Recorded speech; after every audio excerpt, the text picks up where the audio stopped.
Hi guys, welcome back to my channel. So today I'm going to be showing you my makeup do's and don'ts video. If you enjoy it, please give it a thumbs up and make sure you subscribe down below. So to start off, I'm using a pore filling primer on the right side of my face. This is just to make sure that I've got a good base for my foundation and that my skin looks a bit more even. This is really important in my opinion anyway. And now I'm taking the NARS Sheer Glow foundation. This is a medium coverage foundation, and this is just going to help even out my skin tone, and using a sponge will help you give a really nice natural finish and it will blend really nicely into your skin. Also really making sure that you put it all the way down to your neck and your ears to make sure it looks really nice. And for the other side, I'm using a much darker colour foundation. I actually use this as bronzer, and I know this is ridiculously dark. I wanted to make sure you guys could see it on camera, and I guess you could see it too much. But I'm using a foundation brush, like a flat top foundation brush, because they make your skin, it makes your skin look very uneven and patchy in my opinion, and not like skin. So that's why I wouldn't recommend using one of these brushes. I would recommend a buffing brush or some type of sponge.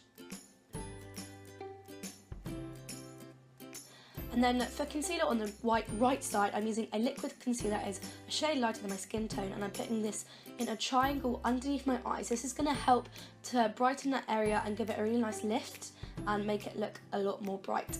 Whereas on the other side, I'm using a stick concealer, which is not the right consistency for under your eyes, and I'm putting this only under my dark circle. What this is going to do, this is going to accentuate my dark circle and make me look even more tired than I actually am. So this is why it's not a really good idea to be doing that. Then for my right side, I'm slightly setting my face with powder so that when I put bronzer and contour over top of it, it won't look patchy. Also, if you're oily, I highly suggest you setting your face, so it means that your oils will be at bay throughout the entire day. And on the other side, we're just going to skip powder altogether. And for contour, I'm using a cool tone bronzer, well, not really bronzer, it's a contour powder. And I'm using an angled brush, and I'm putting this underneath my cheekbone, directly under, and I'm buffing upwards. What this is going to do is create a really nice natural shadow. Whereas on the other side, I'm going to be taking this really warm toned and shimmery bronzer, and I'm using this really big brush. Basically, this isn't going to give you a contoured look.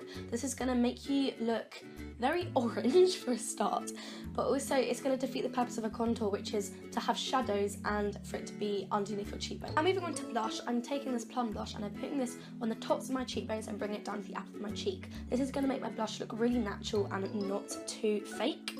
And on the other side, I'm putting it directly on the apple of my cheek, which is going to make my cheek seem more fat and unnatural. For highlighter, I'm taking a lighter shade than my skin tone, and I'm putting this on the top of my cheekbone. On the other side, I'm using one that is darker than my skin tone. Basically, with highlighter, you want it to be lighter than your skin tone to brighten the area. So I'm now going to move on to eyes, and I'm going to be taking a light shade and setting my eyelid so that anything I put on top will blend nicely, and I'm using a fluffy blending brush. Also with this matte cool tone colour, I'm putting this in the crease with a fluffy brush. This is really key if you want to get that really nice smoky look and for it to be really nice and blended out. It must be a matte shade and it has to be fluffy. Those are the two things that give you a really nice natural shadow. So to defeat it, on the other side, I'm taking a really dense concealer brush and this shimmery colour, and I'm attempting to put this in my crease. This is not going to look very shadowy, and it's going to make it look like your eye is more droopy, which you don't really want. Now I'm taking this really nice brown colour, I'm putting this on the outer V of my eye. Putting colours on the outer V will help your eye look more almond shaped and a bit more wider, and yeah, a bit more bigger.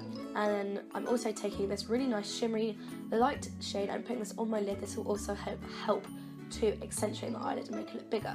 Whereas on the other side, I'm using a fluffy brush to do this, which means it's not going to be as pigmented and I'm going to get fallout all over my cheeks. Now I'm going to highlight my brow bone. I like to use a matte shade and put it quite close to the arch, so that way my skin doesn't look saggy and it doesn't look like I have a hood, if that makes sense. So as you can see here, I'm putting a shimmery white shade all over from my brow bone to my crease. And this is going to make it look like I have a really droopy eyelid and that I've got hooded eyelids, which I don't. Do you see the difference? It's not great. And then also, don't put white or light shadow underneath your lash line. This is going to make you look really washed out and really odd, because usually it's for darker shadows to make your eye look a bit more like bigger. So if you want to make your eyes look bigger, add a light pencil into your waterline and then a dark shadow by your lash line to make it stand out.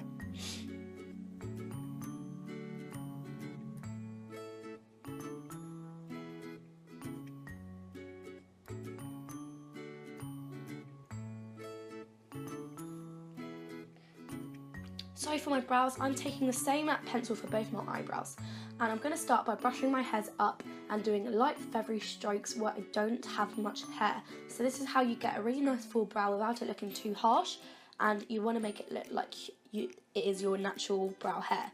So just filling in any gaps where I don't have much hair and nice sparse places. And then once you're done, you want to brush it through to make it look more natural, and then lightly fill in the front by doing short hair-like strokes. So for the don't side, I am making a box at the front of my brow. This is immediately going to give you that fake eyebrow look, and it's not going to look really nice. I'm also bringing the pencil much higher than my actual eyebrow is. I'm also going to be setting my eyebrows to make them look a bit more hairy and cute. And for lips, I'm taking this really nice pink tone nude, and I'm just putting sort of over my lips. You want to choose a nude that's going to match your skin tone and not look too bad, I guess. And for the other side, I'm using a lipstick that is way too light for me, as you can tell, and it looks like I've got the concealer lip going on, which isn't good. And this is the finished look, guys. I hope you enjoyed it. If you did, make sure you give it a thumbs up and subscribe, and I'll see you next week. Bye!